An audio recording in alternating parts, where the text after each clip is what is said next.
Okay, let's see. The TV's off, so guaranteed no musical interruptions. Yeah, it's actually not that easy to write without music, but that's just the way I am. Okay, let's see, where did we start? Let's see. Belza fired off some rounds, big rounds of her own, explosives of her own. Blowing out some of those basement windows. The fire and smoke obscuring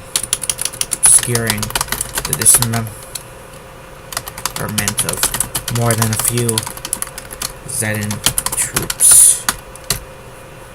Sometimes I feel like this story seems like it's written by someone who hates America, but I love America, and I'm just neutral when I write. You gotta be neutral when you write stories like this where people, your countrymen, are getting killed and whatnot. Be hypocritical otherwise. Hypocritical. Let's see. Troops. The rockets stop coming. Flying out from at least one building.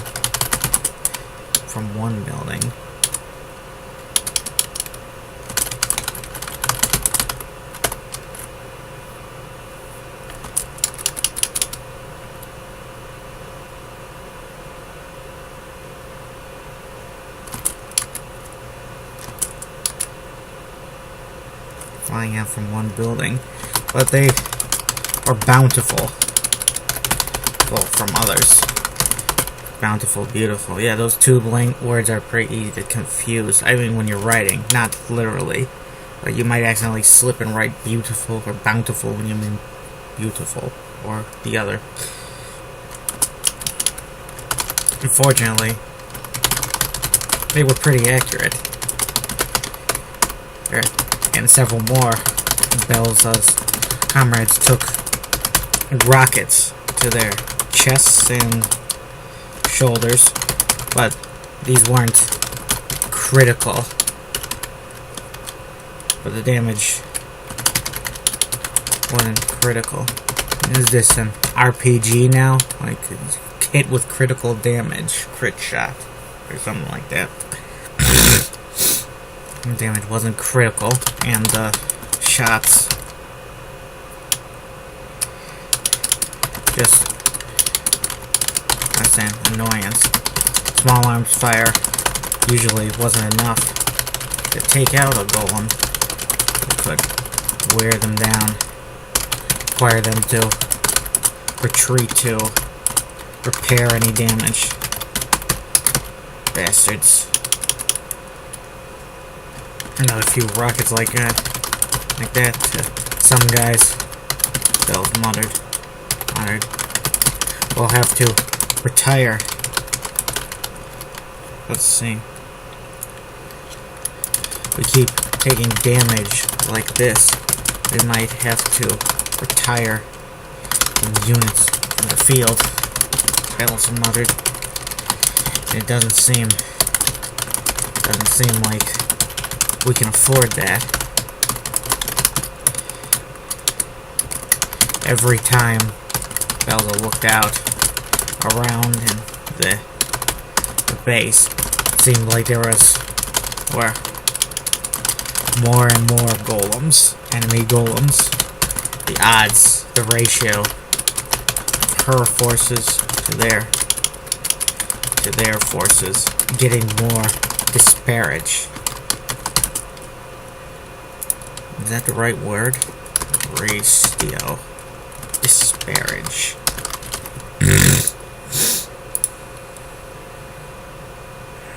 Ignore once. Please, just ignore it.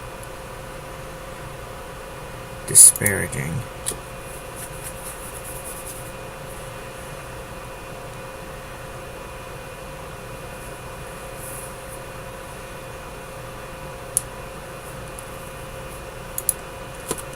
Disparage. I think that's the right word, but I'll have to check it, like usual. Belza got some reinforcements. Guys who were been fighting in Libertyburg. These were guys who had done more than their share of fighting and had been dragged into this fight as well, with no rest save maybe the time for the repair crews and refueling crews. Repair, reload, or the repair crews to do an inspection, and the ammo and refueling guys to restock. But they had to. Maybe this was like asking some guy to spend all day working on a trench on a road, and instead of sleeping, go straight on and build another road.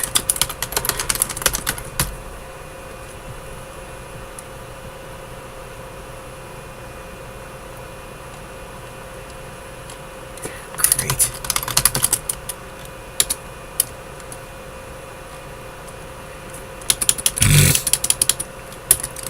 These guys weren't complainers. They wanted a cushy civilian life. They should have stayed far away from the Jade Underground. Probably the stressful job you can find. Aside from landmine removal. Jade Underground. Yeah.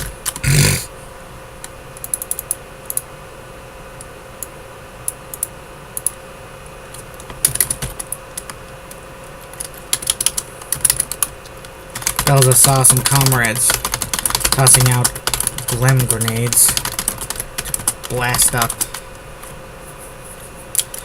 blow up enemy golems closing distance with them. One fellow had his legs blown off with the knee thanks to the grenade landing right under him. He was killed he was finished off shortly afterwards with a 100mm shell. Some other guy, some comrade with a 80mm cannon exchanged shots with an enemy golem holding 100mm type. Though the enemy golem took 5 shells and burst into flame as a last fuck you to the Jade Golem. He fired off a shot with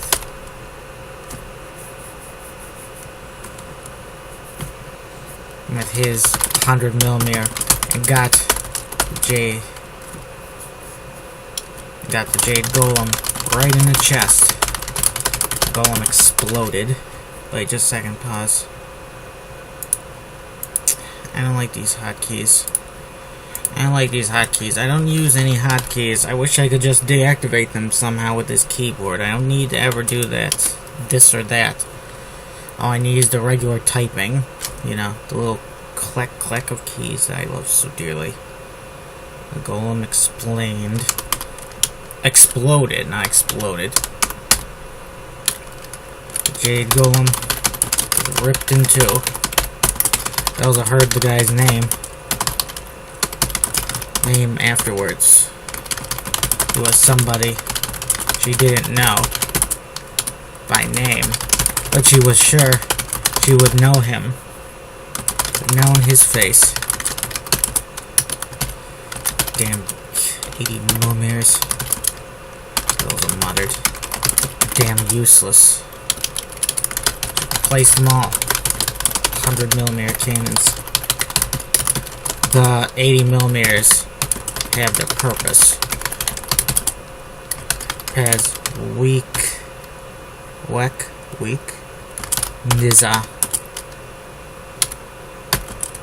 Near Belza, muttered. Has weak Nizza. Almost sounds like an awful place. Great, now I got indigestion. Only happens when I eat Hot Pockets for some reason.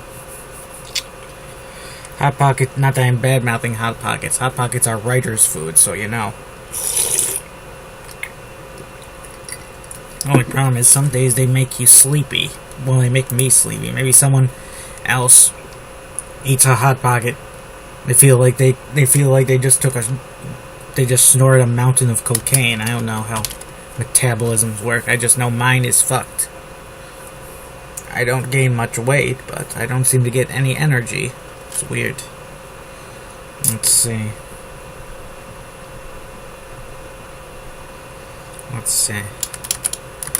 Yeah. That was a muttered. But I'm fond of the old one shot, one kill. Glem. The Glem grenades. Glem sounds like what you'd call a blob in another universe. Anybody else ever see that movie, The Blob? Both movies I saw when I was young, and they scared the hell out of me. Of course, the Blob remake is scarier because it shows the people getting dissolved alive, which is probably a very terrible way to go. Well, I mean terribly. It definitely is a terrible way to go. I don't think a human on Earth has been evil enough to deserve to die like that, which might be a controversial statement. Let's see. Not too fun. When I was young, I never said people deserve to die. I said they deserve what they get. And they usually got death in the at least in the movies, so. Some evil killer gets captured, goes to the electric chair, well, that's just how it is. Either way, it goes there, life in prison, it's fine. I'm fine with it. Not the old one, one shot, one kill. More of those Glem grenades went out. Cap grenades? I don't know. Cap grenades. Glen. Yep. I got OCD. Let's see. Went out blowing up more of the enemy. At least 6 went down. Went down permanently. And 7th was... And 7th was crippled.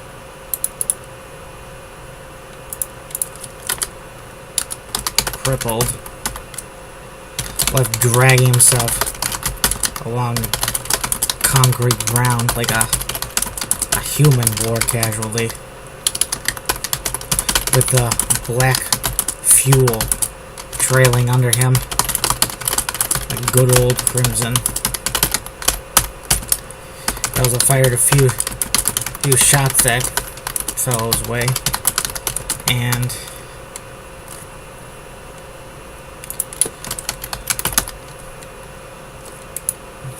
he was left paralyzed by the volley, but not blown up.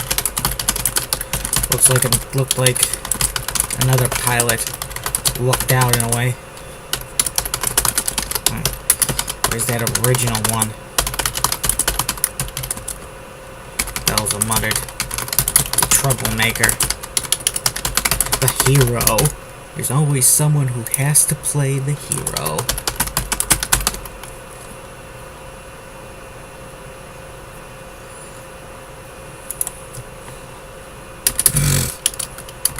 No idea, but we'll bag him eventually, along with the rest. One of Belza's subordinates reassured. Meanwhile, on the enemy side, 2 members of Mustang Company,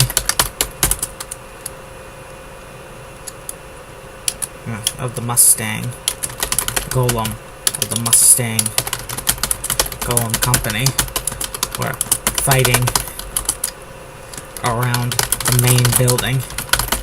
Carlos Koenig was absent, fighting elsewhere. Mustang Company had 250 members to it, including pilots and crewmen, including maintenance, reserve pilots, and maintenance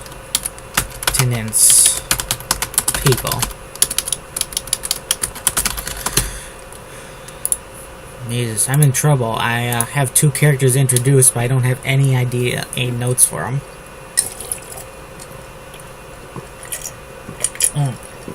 Just their names.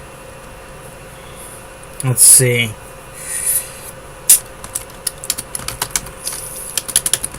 There were 100 golems in total in the company, and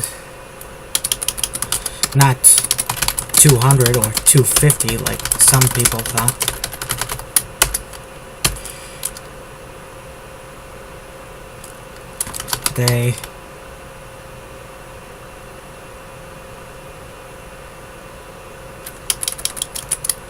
They were various models, mostly AG types, meant for fighting other golems. Lately,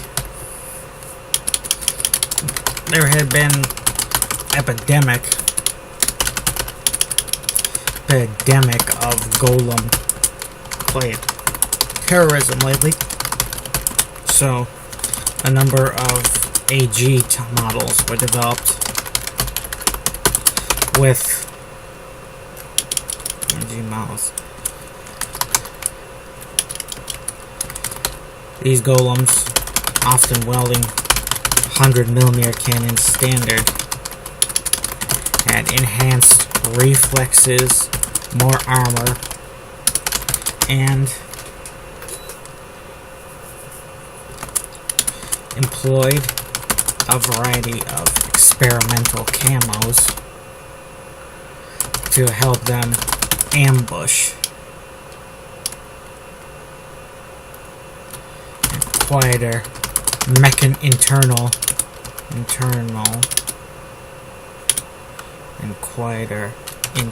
and external mechanisms to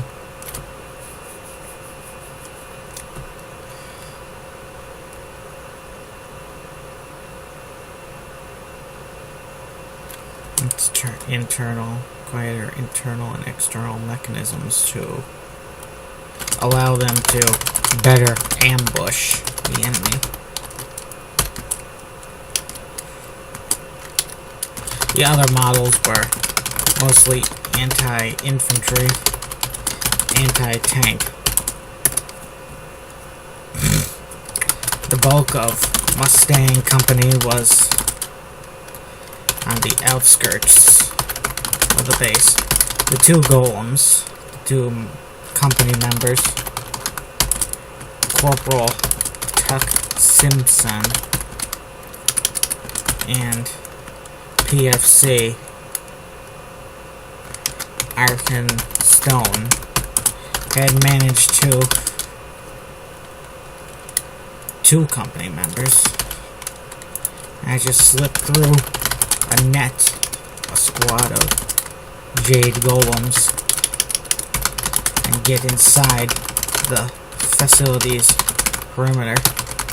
They immediately moved for the main building, blasting down multiple golems en route.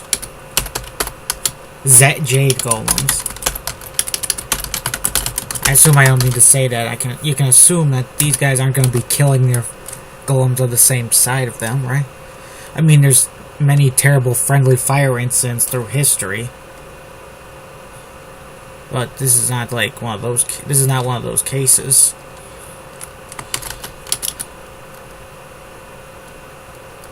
Of the two, Tuck was less confident.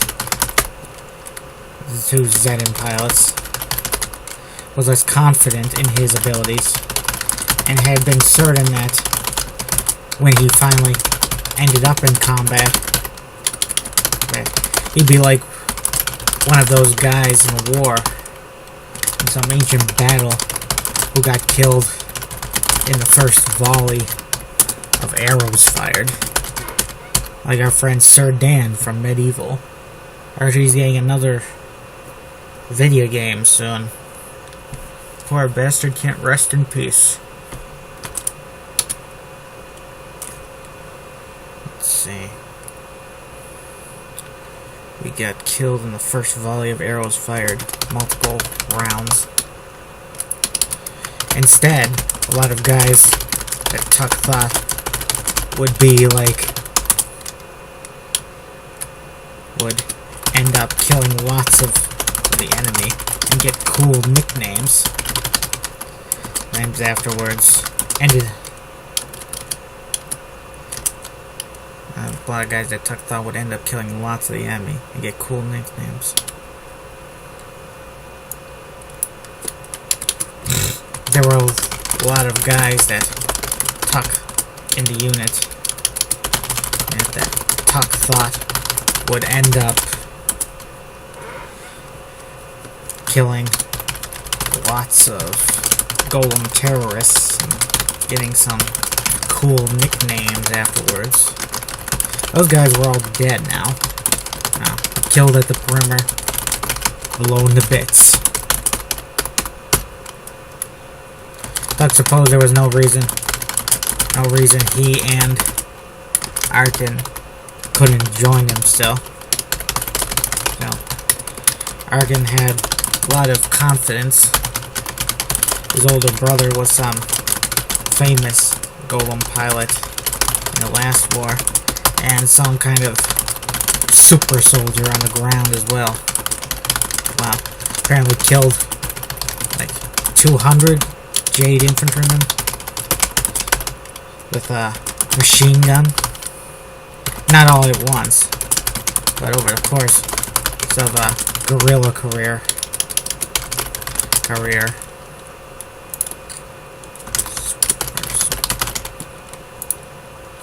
Spanning about a year. Then he was injured. Then he became a pilot. And thus, a legend was born. And thus, a man found his true calling.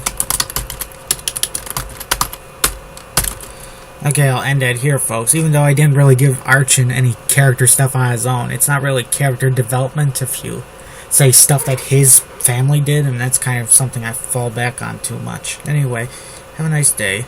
See you all, and enjoy the 10th of December.